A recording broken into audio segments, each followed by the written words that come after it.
दोस्तों, जितने भी लोग कंप्यूटर ऑपरेटर की तैयारी कर रहे हैं ना, उनके लिए मैं थोड़ा सा स्ट्रेटजी प्लान लेके आया हूँ, जिसमें वो लोग पता है क्या कर सकते हैं। देखो, आप लोगों ने ना सबसे पहले यार रीजनिंग और कंप्यूटर पे फोकस करना है। जीके को अभी साइड में रख दो, ठीक है।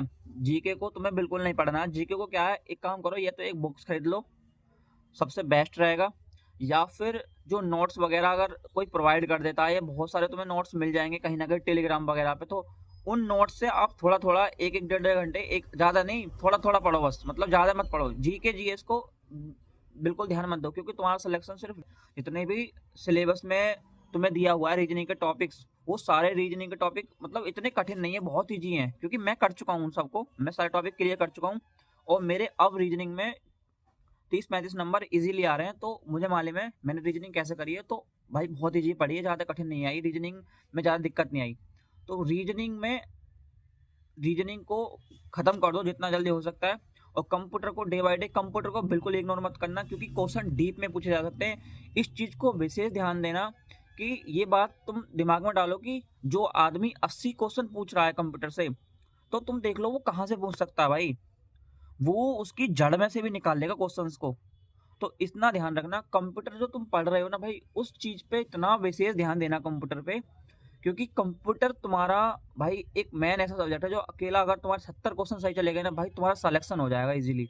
मतलब इतना तो कर ही दोगे, क्योंकि नेगेटिव मार्किंग है नहीं। 60-70 तुमने अगर कंप्यूटर में कर दिया, और तुमने 30-40 30 या 25 क्वेश्चन रीजनिंग में कर दिए, तो तुम्हारा भाई इजीली सिलेक्शन हो जाएगा।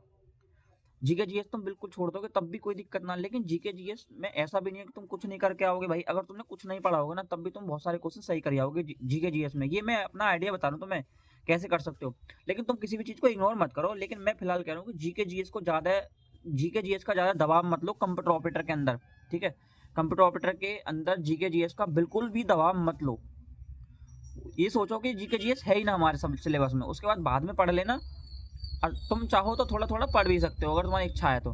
लेकिन मैं रिकमेंड करूंगा कि तुम कंप्यूटर और रीजनिंग पे फोकस करो। ये दो सब्जेक्ट को जितना जल्दी हो सकता है उतना फिनिश करके रिवीजन स्टार्ट करो।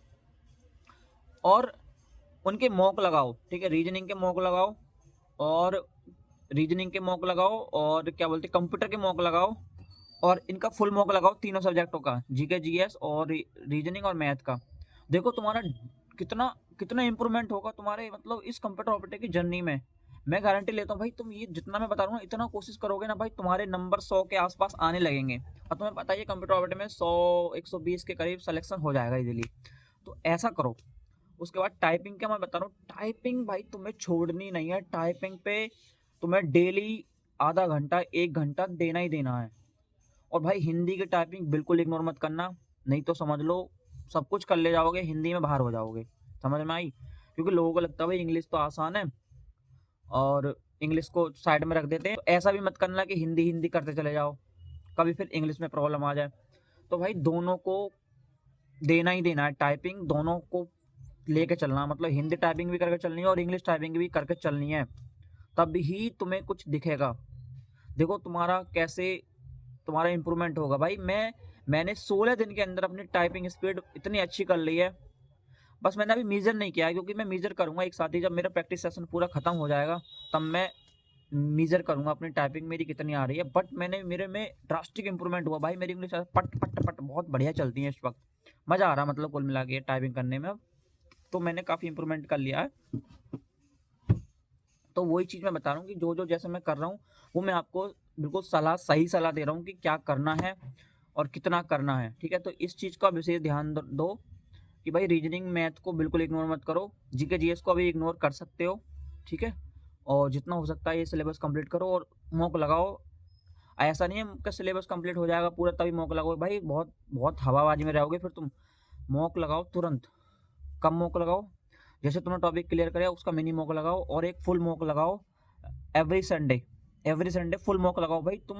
तुम्हारे में जब भी इंप्रूवमेंट होगा और फिर उसको एनालाइज करो। ऐसा भी नहीं है कि मॉक लगा दिया छोड़ दिया भाई, एनालाइज करना इतना जरूरी है। एनालिसिस करो, एनालिसिस बहुत जरूरी है। देखो कहाँ प्रॉब्लम आ रही है, कहाँ एरर आ रहे हैं, सारी चीज़ें करके देखो। और टाइपिंग को आपको बिल्कुल भी इग्नोर नहीं करना है, ठीक है। खासकर हिंदी टाइपिंग को, हिंदी टाइपिंग भी करके चलनी है और इंग्लिश टाइपिंग भी करके चलनी है। ऐसा ना कि हिंदी हिंदी करते चला जाओ, इंग्लिश को सोचो कि बाद में करेंगे, क्योंकि बाद में फिर इंग्लिश प्रॉब्लम दे जाएगी। क्योंकि इस बार के जब मैंने इतने सारे इंटरव्यू देखे थे ना टाइपिंग के, तो वो बोले थे भाई हिंदी से ज़्यादा तो इंग्लिश कठिन है। तो ये चीज़ को भी ध्यान में रखो और अपनी तैयारी इस तरीके से करो जैसे मैं बता रहा हूँ, ठीक है? तो तुम्हारा ज़रूर सिलेक्शन होगा।